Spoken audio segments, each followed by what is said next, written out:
get to this story. Scientists arrested for smuggling vials used in Ebola research in the U.S. Then I saw the New York Times article we're linked to up on Infowars.com.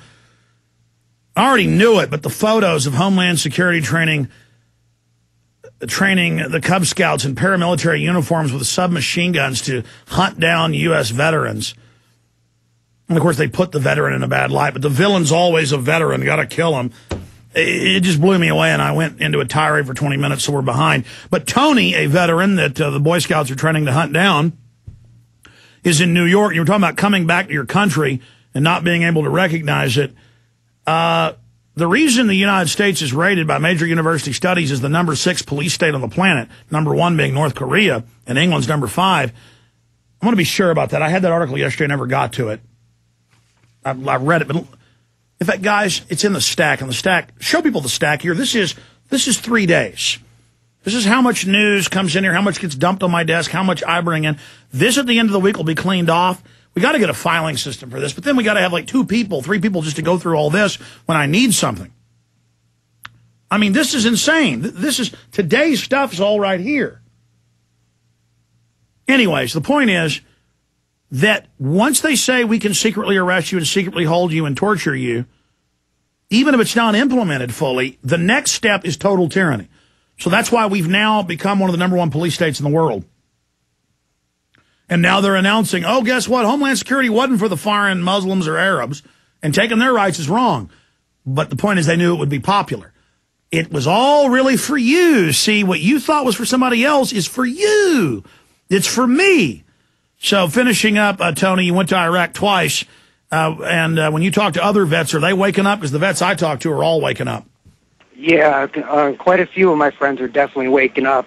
What definitely woke up a few of my close vets friends is that I'm a warrant officer. I was a warrant officer. I flew an Apache. I had missiles that could kill thousands of people in my control.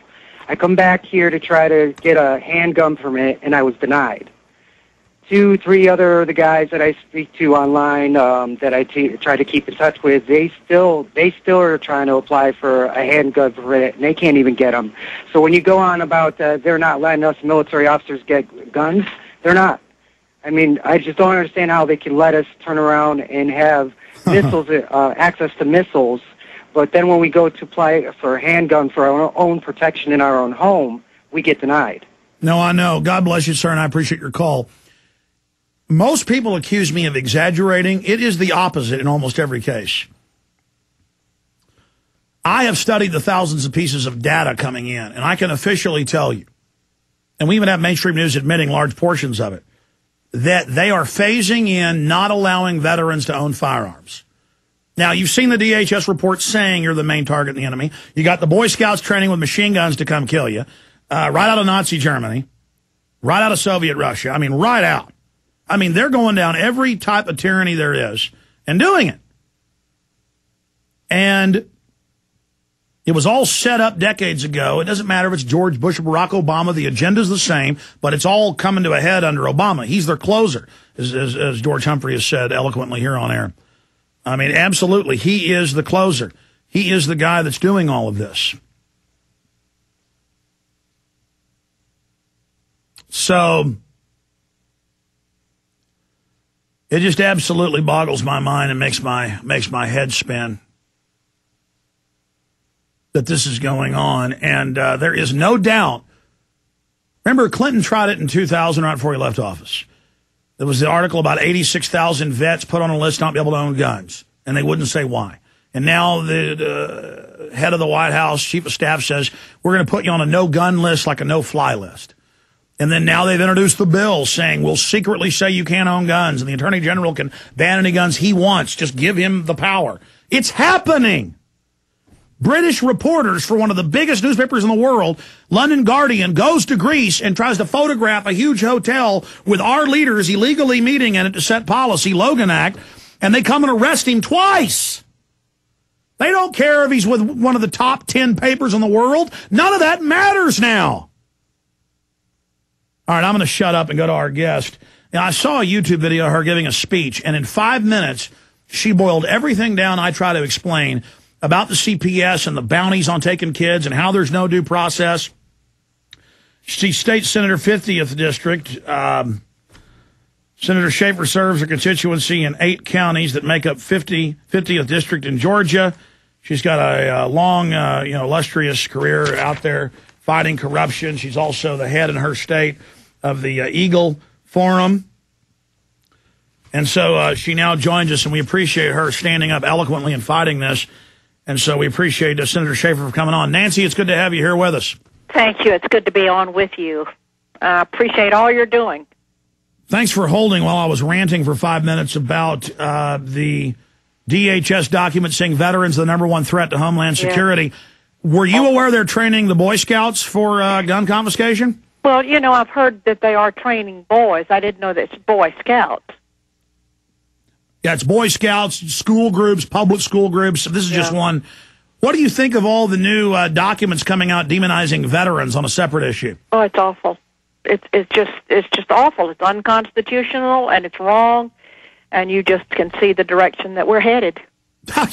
I got to be honest with you, Senator. I mean, I knew the globalists were evil, but it's even hard for me to believe they're this bold. Yes, it is. I mean, training 14-year-olds to go after the military. I mean, that's right out of East Germany. That's right. This is that community service that we're hearing all about. Absolutely. But it certainly has a different definition, doesn't it? Yes, it does. Ma'am, I'm going to try to just sit back and shut up because I'd like you to break down, but with a little bit more time, what you gave in that speech. I know you've given a lot, but I saw this particular speech of you, I believe, before the Eagle Forum, really laying out the facts of just how unconstitutional and Kafkaesque the CPS is. Right. Well, it is unconstitutional, and I'm sure you have many listeners that know that children are being taken away from their parents in a ruthless kind of behavior by caseworkers and social workers and investigators, and the bureaucracy is very huge. That also includes lawyers and judges and therapists and others who take these children from their parents without a cause.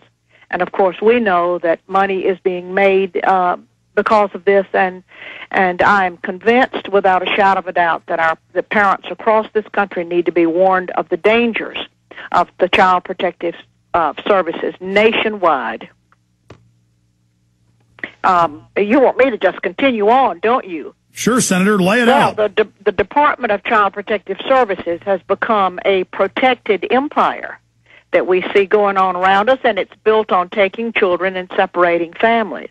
As a matter of fact, I could throw in here now that it appears to me that the family is going to have to be destroyed in order for the one world government to completely develop. But this is the taking of children by a protected empire, and it's this is not to say today that there are not those children who are really being abused, who need to be removed from the wretched situations that they may be in. But it needs to be done through due process. Yes, that's not what we're talking about. We're talking about the families that are having children removed from them with no cause, and then there is no due process available to them after this has happened. And in one county in my district, I had 37 families brought together one Saturday morning in the library to allow them to, without any press and without any Child Protective Services pressure there, to tell their stories.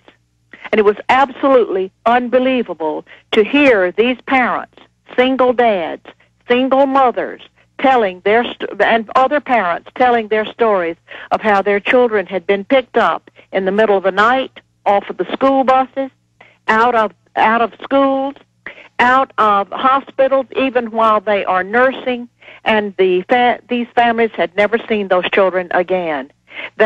You have never seen such agony, such suffering, and such crying. And we had 50 families standing outside the door that were not allowed to come in because we already had 37 families inside. It was truly just seeing the work of the Gestapo coming against these families. and taking their children from them, never to be seen again. It was very, very enlightening, that day was, when we saw what was happening in this one Child Protective Services department in one county in my district in Georgia. And not only that, but they had a separate business going on where they required all of these parents to come in multiple times and have drug tests. And they charged the parents every time, so they had a separate business going on. They had already made over $100,000 in this business. Well, Senator, stay there. Let's come back and break down the abuses of the Bill of Rights Constitution. For those that don't know, they set up at the turn of the last century these family courts that don't follow the Bill of Rights Constitution. They were actually set up to carry out racial hygiene or